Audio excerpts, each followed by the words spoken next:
I didn't expect to become the villain in my own family story over a wedding. But that's exactly what happened the moment my sister told me my wife wasn't invited. My name's Daniel, I'm 38, and I've spent most of my adult life being the reliable one. I live just outside of Columbus, work a steady job in logistics, and for years I've been the guy my family calls when something goes wrong. Car breaks down. Call Dan. Need help with rent? Dan's got it. Emotional crisis at 2 a.m. Yeah, that was me too. My younger sister, Rachel, has always been different. She's charismatic, impulsive, and somehow always ends up in the center of attention. Growing up, she could talk her way out of anything. I, on the other hand, learned early that responsibility sticks to you if you let it. About 6 months ago, Rachel got engaged. The guy, Evan, seemed decent enough. A little too polished for my taste, but I figured that was just me being protective. The whole family was excited. My parents immediately started talking about venues, flowers, guest lists, the whole production.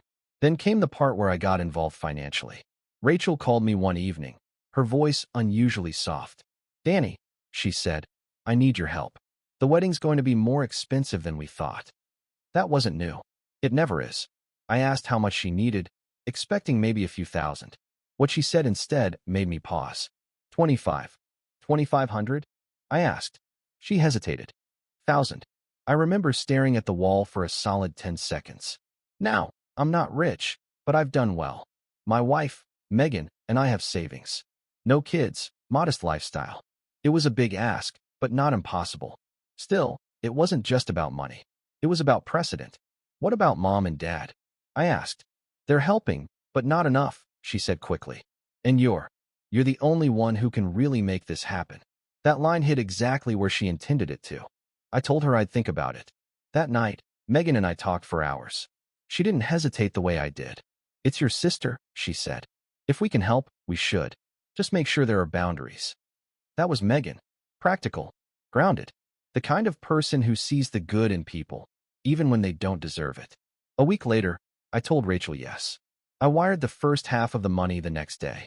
At the time, I thought I was doing the right thing. I had no idea that decision would turn into the biggest mistake I've ever made, and that before the wedding even happened, my entire relationship with my sister would start to fall apart. Because a month later, Rachel called me again. And this time, what she said didn't just surprise me. It crossed a line I didn't even know existed. When Rachel called me that second time, I was sitting in my truck outside a warehouse on the edge of Columbus, finishing up a long day. I almost let it go to voicemail. Something in me, maybe instinct, told me this wasn't going to be a normal conversation. "Hey," I answered. Her tone was different this time. Not soft, not grateful, controlled. "Danny, we need to talk about the guest list." I leaned back in my seat. "Okay, what about it?" There was a pause, just long enough to make it uncomfortable. "We've had to make some adjustments," she said. I should have known right then. Adjustments how? Another pause. Then she said it, flat and clean, like she'd rehearsed it. "Megan's not invited." For a second, I genuinely thought I misheard her. "What?" "She's not on the final list," Rachel repeated. "Evan and I agreed it's better this way." I felt my grip tighten on the steering wheel. Better for who? "For the wedding," she snapped, a hint of irritation slipping through. "Look, there's history there. She's made things awkward before, and Evan's family is very particular." I let out a slow breath, trying to keep my voice steady. "What are you talking about? Megan has never done anything to you." Rachel scoffed lightly. "Oh, come on. She's always been distant. Judgy. The way she looks at people." "That's not true." I cut in. "She's reserved, yeah? But she's respectful. She's been nothing but supportive of you."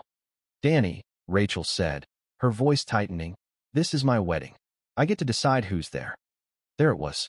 I stayed quiet for a moment, letting that sink in. The hum of the engine, the faint sound of trucks passing by, it all suddenly felt louder. "Okay," I said slowly. "So let me get this straight. I'm helping pay for your wedding, and my wife isn't invited?" "It's not like that," she said quickly. "You're still invited, obviously. You're my brother." I actually laughed. Not because it was funny, because I couldn't believe what I was hearing. "You expect me to come without my wife?" "It's just one day," she replied. "Can you not make this about you?" That hit harder than I expected. "About me?" I repeated. "Rachel, this isn't about me. This is about you disrespecting my marriage." "Oh my God, You're being dramatic, she groaned. It's not disrespect. It's logistics. It's vibes. You wouldn't understand. Try me. She exhaled sharply. Evan's mom doesn't like her. Okay. Happy now? I blinked, stunned. So your future mother-in-law doesn't like Megan, and your solution is to uninvite my wife. It's more complicated than that. No, it's actually pretty simple. There was a long silence on the line. Then she said the one thing that made my stomach drop. Are you really going to make a big deal out of this after everything you've already committed? There it was, the shift. This wasn't just about the guest list anymore. It was about the money.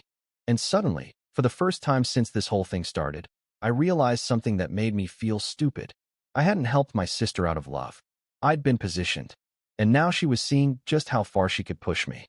I didn't answer Rachel right away after she said that.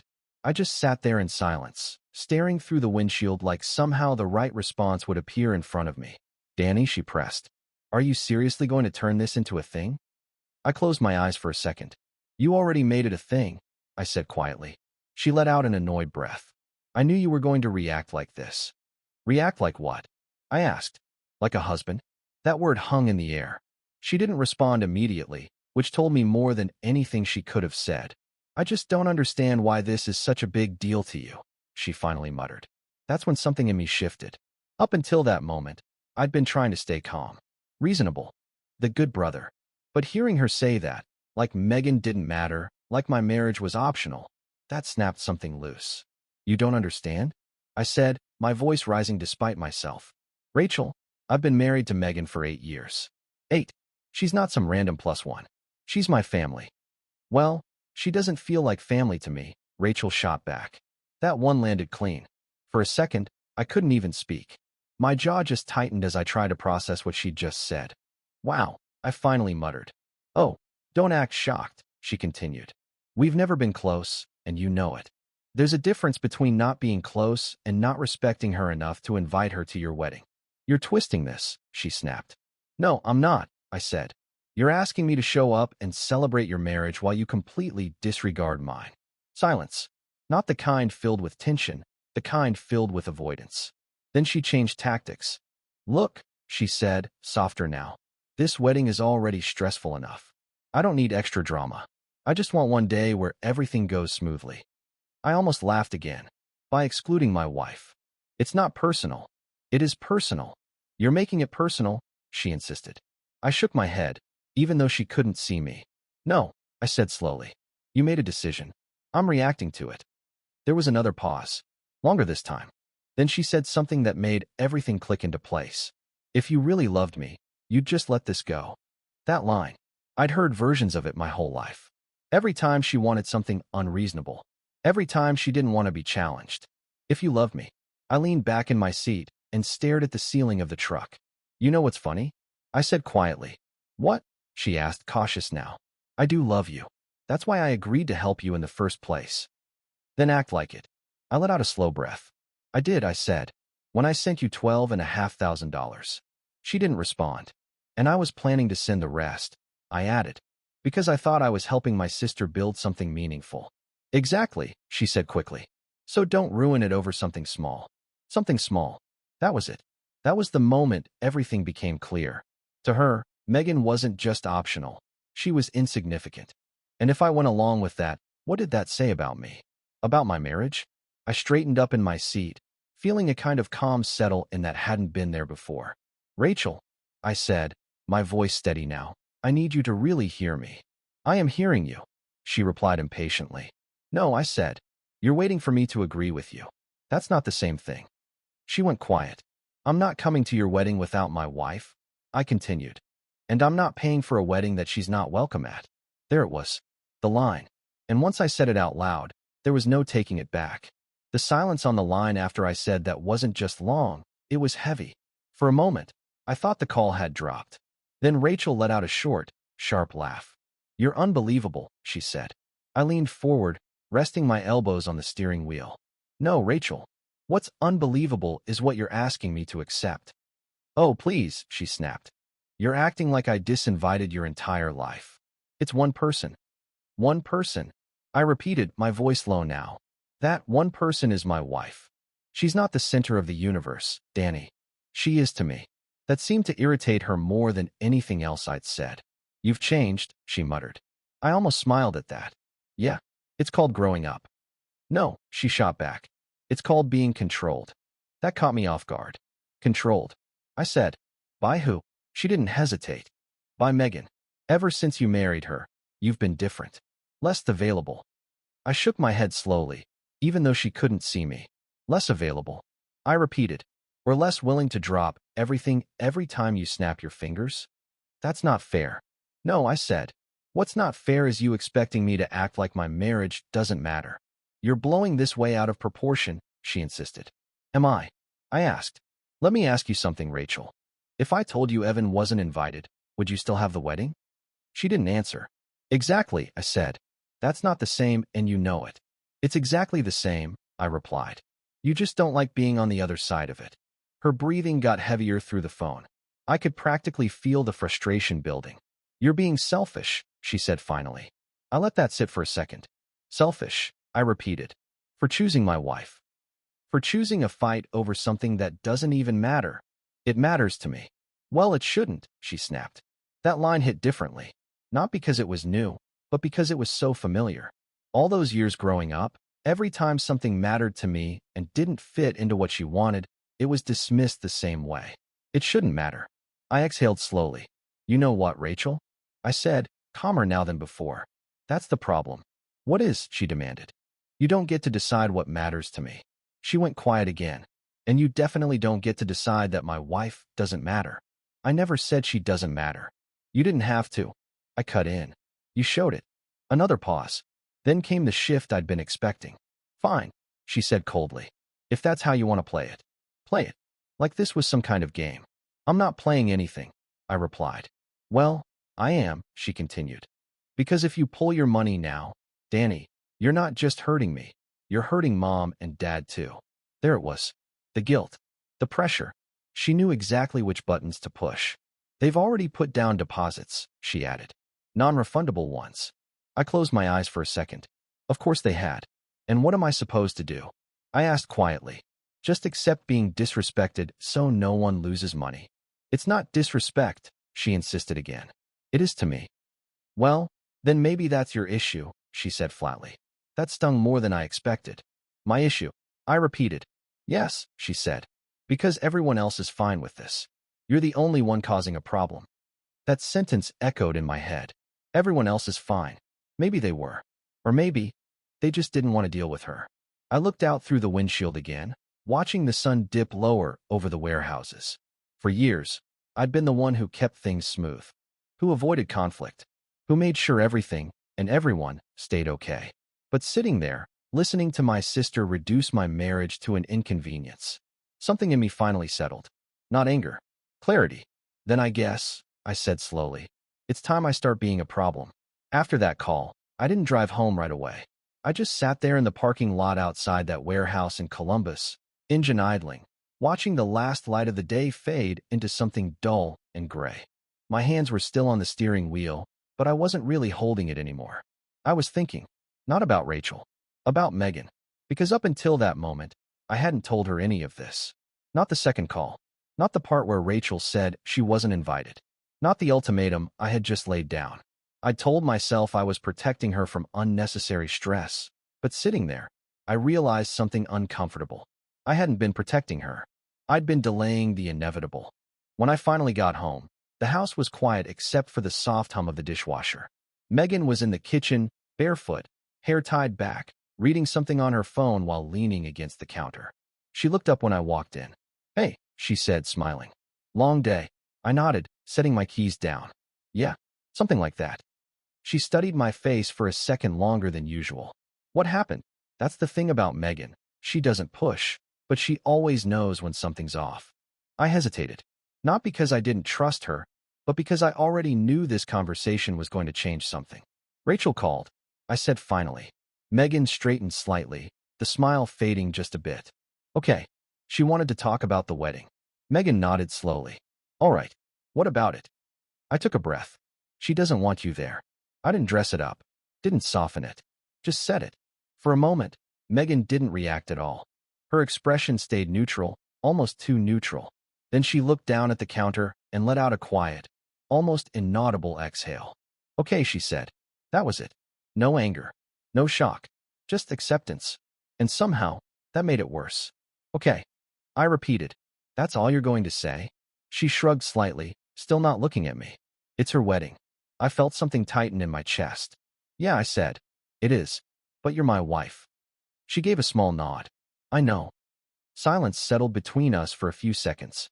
Then she finally looked up. Did she say why? I laughed under my breath. Apparently you're awkward, and Evan's mom doesn't like you. Megan's lips pressed together, but she didn't look surprised. Right, she said quietly. You knew?